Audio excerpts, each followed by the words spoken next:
Ah, good evening to you. I take it you're here to pick me up on that bedtime story you were promised. Sure. Marvelous. It's a story full of answers long overdue. It is the story of a man who fell in love with a goddess.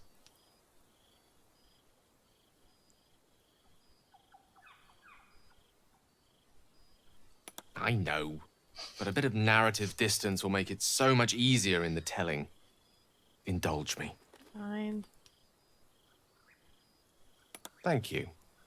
Once upon a time, not quite that long ago, there lived a wizard in a tower. The wizard was what one might call a prodigy, who from an early age could not only control the weave, but compose it, like a musician or a poet.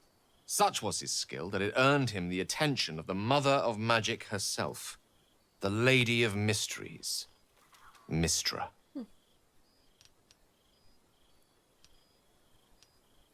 Love.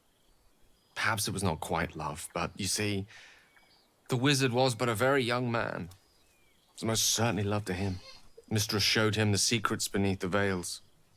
The gossamer veils first, draped across the weave. The delicate veils next, draped across her body. Chosen one, she whispered. She slipped them off completely.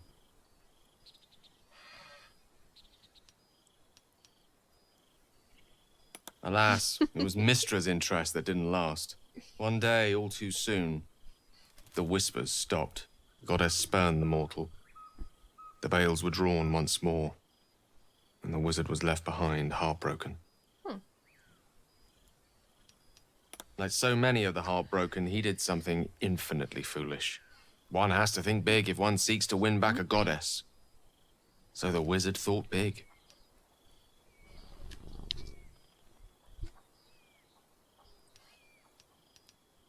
Here goes. Once upon a time, very long ago, a mighty lord lived in a tower. A flying tower, to be precise. I'll save his story for another time, but the gist of it is that he sought to usurp the goddess of magic so that he could become a god himself. He almost managed, but not quite. His entire empire, Netheril, came crashing down around him as he turned to stone. The magic unleashed that day was phenomenal. Rolling like the prime chaos that outdates creation. A fragment of it was caught and sealed away in a book. No ordinary book, mind you. A tome of gateways that contained within it a bubble of astral plane. It was a fragment of primal weave locked out of time. Locked away from Mystra herself.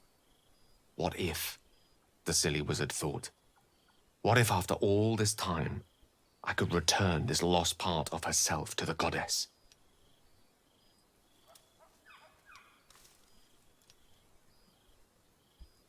So it goes with wizards of Waterdeep.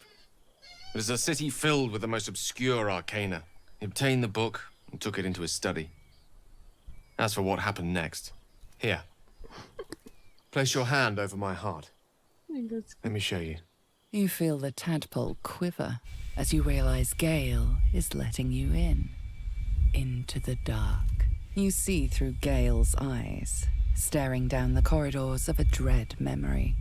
A book, bound, then suddenly opened. Inside there are no pages, only a swirling mass of blackest weave that pounces. Its teeth, its claws. It's unstoppable as it digs through you and becomes part of you. And gods, is it ever hungry. Of all things, magic. This Netherese taint, this orb, for lack of a better word, is balled up inside my chest. And it needs to be fed. As long as it absorbs weave, it remains stable, to an extent. The moment it becomes unstable, however. You die? Rather worse, actually. It will erupt. I don't know the The exact kaboom? magnitude of the eruption, but given my studies of Netherese magic, I'd say even a fragment as small as the one I carry, it'd level a city the size of Waterdeep. Okay, kaboom then. It is my truth, finally revealed. It is this folly that led Mistra to abandon me completely. I can only hope that you won't abandon me as well. After all we've been through, surely we can brave even this side by side. Yeah, sure, we're okay. That is a great relief. Oh, a great relief indeed. It is an honor to call you a friend. Many challenges lie ahead, but in this moment I believe nothing to be insurmountable. What do you say? Should we call it a night? Or do you have questions for me? I'll be honest with you. I don't know. She's my muse still, the embodiment of magic. But the embodiment of love? Only if we ever meet again will I know. The orb was kept safe and inert in a pocket of astral plane, suspended in time. If I can somehow manage to expel it from my body while in the astral plane, it will be rendered inert again. Alternatively, I could learn to control its chaotic magic. That is, to succeed where I failed before.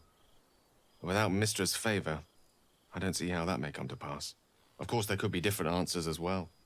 Faerun brims with more magic than any one wizard could fathom, let alone comprehend. Who knows what outlandish solutions may yet present themselves. Good night, then. And thank you.